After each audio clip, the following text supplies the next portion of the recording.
നദികൾ, കായലുകൾ, തടാകങ്ങൾ എന്നിങ്ങനെ വിവിധ തരത്തിലുള്ള ജലസ്രോതസ്സുകൾ കൊണ്ട് അനുഗ്രഹീതമായ നമ്മുടെ സംസ്ഥാനത്ത് മത്സ്യകൃഷിക്കുള്ള സാധ്യതകൾ ഏറെയുണ്ടെങ്കിലും നാം വേണ്ടത്ര പ്രയോജനപ്പെടുത്തുന്നില്ല. രാജ്യത്തിന്റെ ആകെ മത്സ്യോൽപാദനത്തിൽ കേരളം ഇപ്പോൾ 5ാം സ്ഥാനത്താണ്. കടലിലെ കുറഞ്ഞുവരുന്ന മത്സ്യസമ്പത്ത്, വർദ്ധിച്ചുവരുന്ന ആളോഹരി ഉപഭോഗം എന്നിവ മറ്റു മാർഗങ്ങളിലൂടെ മത്സ്യോൽപാദനം വർദ്ധിപ്പിക്കേണ്ടതിന്റെ ആവശ്യകതയെ ചൂണ്ടിക്കാട്ടുന്നു. ശുദ്ധജല മത്സ്യകൃഷി, ഓരുജല മത്സ്യകൃഷി എന്നിങ്ങനെ ഉൾനാടൻ മേഖലകളിൽ നിലവിലുള്ള കൃഷിരീതികൾ മത്സ്യോൽപാദനം വർദ്ധിപ്പിക്കുന്നതിന് ഒരു പരിധിവരെ സഹായകരമാണെങ്കിലും മത്സ്യകൃഷിയുടെ വൈവിധ്യവൽക്കരണത്തിലൂടെ മാത്രമേ ഒരു ശാശ്വത പരിഹാരം കാണുവാൻ സാധിക്കൂ. കൂടാതെ ഇതുവഴി നമുക്ക് കൂടുതൽ തൊഴിലവസരങ്ങൾ സൃഷ്ടിക്കുവാനും സാധിക്കും. ഏറെ മുതൽമുടക്കോ വൈദഗ്ധ്യമോ ഇല്ലാതെ വളരെ ലളിതമായ രീതിയിൽ കർഷകർക്ക് പ്രാവർത്തികമാക്കുവാൻ സാധിക്കുന്ന ഒന്നാണ് കൂട് മത്സ്യകൃഷി. പരിസ്ഥിതിക്ക് ഹാനികരമല്ലാത്ത രീതിയിൽ മത്സ്യക്കുഞ്ഞുങ്ങളെ കൂടുതൽ സാന്ദ്രതയിൽ നിക്ഷേപിച്ച് ഉയർന്ന അതിജീവന നിരക്കോടുകൂടി നിശ്ചിത സ്ഥലത്തു നിന്നും പരമാവധി ഉൽപാദനം ലഭ്യമാക്കുന്നതിനുള്ള ഏറ്റവും അനുയോജ്യമായ മാർഗമാണിത്. കേന്ദ്ര സംസ്ഥാന സർക്കാരുകളും വിവിധ ഏജൻസികളും ഇതിന്റെ പ്രാധാന്യത്തെ തിരിച്ചറിഞ്ഞ് വിവിധ തരത്തിൽ ഈ കൃഷിയെ പ്രോത്സാഹിപ്പിച്ചുവരുന്നു. കാളാഞ്ചി, വറ്റ, കരിമീൻ, മോത, ചെമ്പല്ലി, തിലോപ്പിയ എന്നിങ്ങനെ വിവിധ ഇനത്തിൽപ്പെട്ട മത്സ്യങ്ങൾ കൂട് കൃഷിക്ക് യോജിച്ചവയാണ്. കൂട് മത്സ്യകൃഷിക്ക് ഏറ്റവും അനുയോജ്യമായ ഒരു മത്സ്യമാണ് കാളാഞ്ചി. കടലിൽ പ്രത്യുൽപാദനം നടത്തുന്ന ഇവയുടെ കുഞ്ഞുങ്ങൾ കേരളത്തിന്റെ കായലോര പ്രദേശങ്ങളിൽ ലഭ്യമാണ്.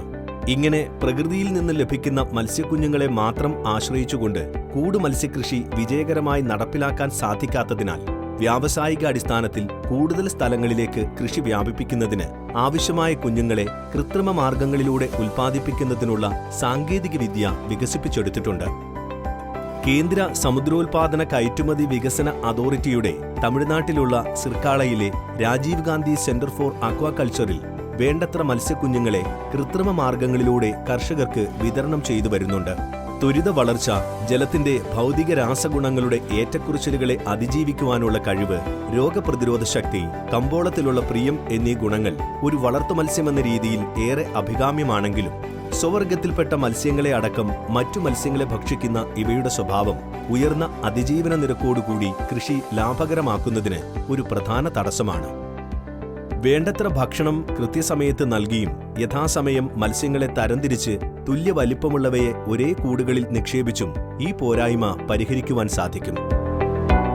രാഷ്ട്രീയ കൃഷി വികാസ് യോജനയുടെ സാമ്പത്തിക സഹായത്തോടെയും കർഷകരുടെ പങ്കാളിത്തത്തോടും കൂടി എറണാകുളം ജില്ലയിലെ പുത്തൻവേലിക്കര ഗ്രാമപഞ്ചായത്തിൽ വിവിധ ഘട്ടങ്ങളിലായി പരീക്ഷണാടിസ്ഥാനത്തിൽ നടത്തിയ കാളാഞ്ചി മത്സ്യക്കൂട് കൃഷി കർഷകർക്ക് വിജയകരമായി നടപ്പിലാക്കുവാൻ സാധിക്കുമെന്നും അതുവഴി മത്സ്യോൽപാദനം ഗണ്യമായി വർദ്ധിപ്പിക്കാമെന്നും തെളിയിച്ചിട്ടുണ്ട്. കേരളത്തിലെ അനുയോജ്യമായ കായലോര പ്രദേശങ്ങളിലേക്ക് ഈ കൃഷിരീതി വ്യാപിപ്പിക്കുന്നത് സംസ്ഥാനത്തിന്റെ മത്സ്യോൽപാദനം ഗണ്യമായി വർദ്ധിപ്പിക്കുന്നതിന് ഏറെ സഹായിക്കും. മത്സ്യക്കൂടുകൾ ചതുരാകൃതിയിലോ വൃത്താകൃതിയിലോ നിർമ്മിക്കാവുന്നതാണ്. കൂടുകളുടെ വലിപ്പം, ആകൃതി എന്നിവ കർഷകർക്ക് കൈകാര്യം ചെയ്യുവാൻ സൗകര്യപ്രദമായ രീതിയിൽ സ്വയം രൂപകൽപ്പന ചെയ്യാവുന്നതാണ്. ഇതിനായി ഉപയോഗിക്കുന്ന വലയുടെ കണ്ണികളുടെ വലിപ്പം നിക്ഷേപിക്കുന്ന കുഞ്ഞുങ്ങളുടെ വലിപ്പത്തെ ആശ്രയിച്ചിരിക്കുന്നു. കൂടുകളിൽ നിക്ഷേപിക്കുന്ന കുഞ്ഞുങ്ങൾ പുറത്തേക്ക് പോകാതിരിക്കുവാനും അതേസമയം കൂടുകൾക്കുള്ളിൽ ആവശ്യത്തിന് ജലവിനിമയം നടക്കുന്ന വിധത്തിലുമായിരിക്കണം കൂടുകൾ നിർമ്മിക്കേണ്ടത്. ഇങ്ങനെ നിർമ്മിക്കുന്ന കൂടുകൾക്ക് ഞണ്ടുകൾ, മറ്റ് ഉപദ്രവകാരികളായ മത്സ്യങ്ങൾ എന്നിവയിൽ നിന്നും സംരക്ഷണം നൽകുന്നതിനു വേണ്ടി കൂടുതൽ വലിപ്പമുള്ള കണ്ണികൾ കൊണ്ട് നിർമ്മിതമായ ഒരു നിര വലകൾ കൂടി പുറം കവചമായി നൽകേണ്ടതാണ്. സാധാരണയായി 1.5 മില്ലിമീറ്റർ കനമുള്ളതും കണ്ണികളുടെ വലിപ്പം 18 മുതൽ 20 മില്ലിമീറ്റർ വരെയുള്ളതുമായ വലകളാണ് ഉൾഭാഗത്ത് ഉപയോഗിക്കുന്നത്. പുറം വലകൾക്ക് 1.5 മില്ലിമീറ്റർ കനമുള്ളതും 26 മുതൽ 28 മില്ലിമീറ്റർ വരെ കണ്ണികളുടെ വലിപ്പമുള്ളതുമായ വലകൾ മതിയാകും. അടിത്തട്ടിൽ നിന്നും കുറഞ്ഞത് 1 മീറ്റർ ഉയരത്തിലായിരിക്കണം മത്സ്യക്കൂടുകൾ കായലുകളിൽ ഉറപ്പിക്കേണ്ടത്. 2 മീറ്റർ നീളത്തിലും 2 മീറ്റർ വീതിയിലും 2 മീറ്റർ ഉയരത്തിലും നൈലോൺ വലകൾ കൊണ്ട് നിർമ്മിതമായ 2 മത്സ്യക്കൂടുകൾ 4 മീറ്റർ നീളത്തിലും 2 മീറ്റർ വീതിയിലും 2 മീറ്റർ ഉയരത്തിലുമുള്ള 2 കമ്പാർട്ട്മെന്റുകളായി വേർതിരിച്ചിട്ടുള്ള GI ഫ്രെയിമുകളിൽ ബന്ധിപ്പിച്ച് ഒരു യൂണിറ്റാക്കി മാറ്റാവുന്നതാണ്.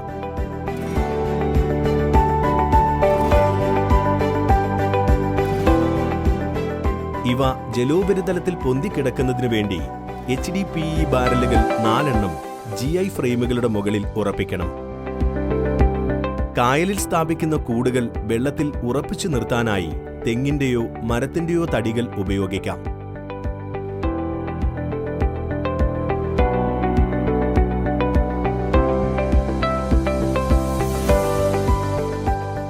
ഇതുകൂടാതെ തക്ക സമയത്ത് മത്സ്യങ്ങളെ തരംതിരിച്ച് ഒരേ വലിപ്പത്തിലുള്ളവയെ വിവിധ കൂടുകളിൽ നിക്ഷേപിക്കുന്നതിനു വേണ്ടി ഒരു ചെറിയ പ്ലാറ്റ്ഫോം കൂടി GI ഫ്രെയിമുകളിൽ ഉറപ്പിക്കേണ്ടതുണ്ട്.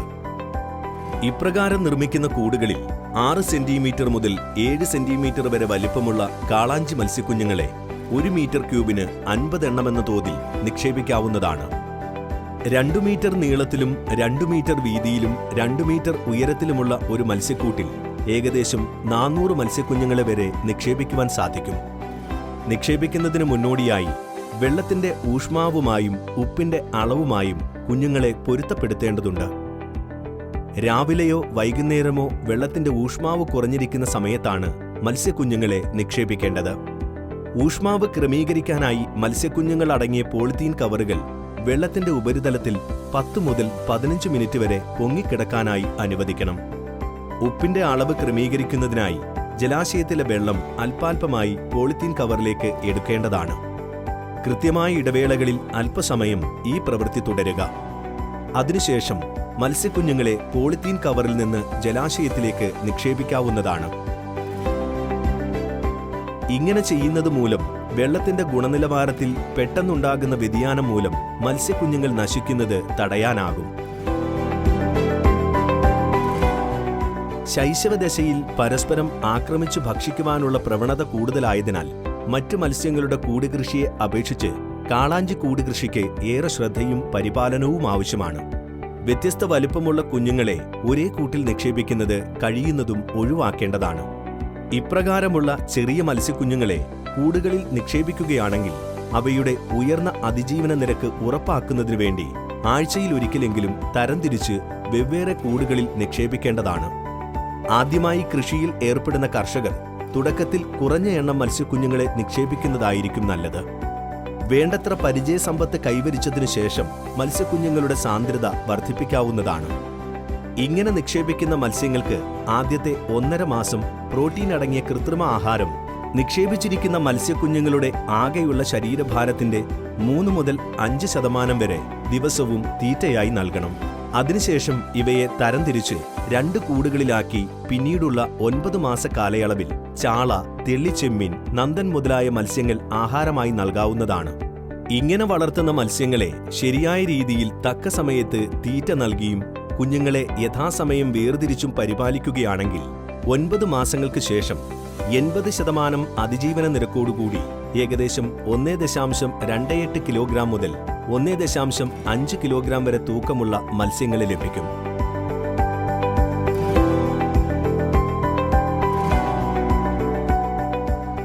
പ്രാരംഭഘട്ടത്തിൽ മത്സ്യക്കൂട് നിർമ്മാണം, തീറ്റ, കുഞ്ഞുങ്ങളുടെ വില എന്നിവയടക്കം ഒരു യൂണിറ്റിന് ആകെയുള്ള ചെലവ് ഏകദേശം 1 ലക്ഷം രൂപ മതിയാകും. ഒരു യൂണിറ്റിൽ നിന്ന് തന്നെ വിളവെടുപ്പ് നടത്തി 320 കിലോഗ്രാം വരെ വിൽക്കുന്നതുവഴി 1 കിലോയ്ക്ക് 500 രൂപ പ്രകാരം 1,60,000 രൂപ വരെ കർഷകന് ലഭിക്കുന്നു. തുടർന്നുള്ള കൃഷികളിൽ കുഞ്ഞുങ്ങളുടെ വിലയും തീറ്റയുടെ ചിലവും മാത്രമുള്ളതിനാൽ കൂട് മത്സ്യകൃഷി കൂടുതൽ ലാഭകരമായി മാറ്റുവാൻ സാധിക്കും. ഉത്സവ സമയങ്ങളിലും ആഘോഷവേളകളിലും വിളവെടുപ്പ് നടത്തുന്നതുവഴി കർഷകരുടെ ആദായം വർദ്ധിപ്പിക്കുവാനും സാധിക്കും.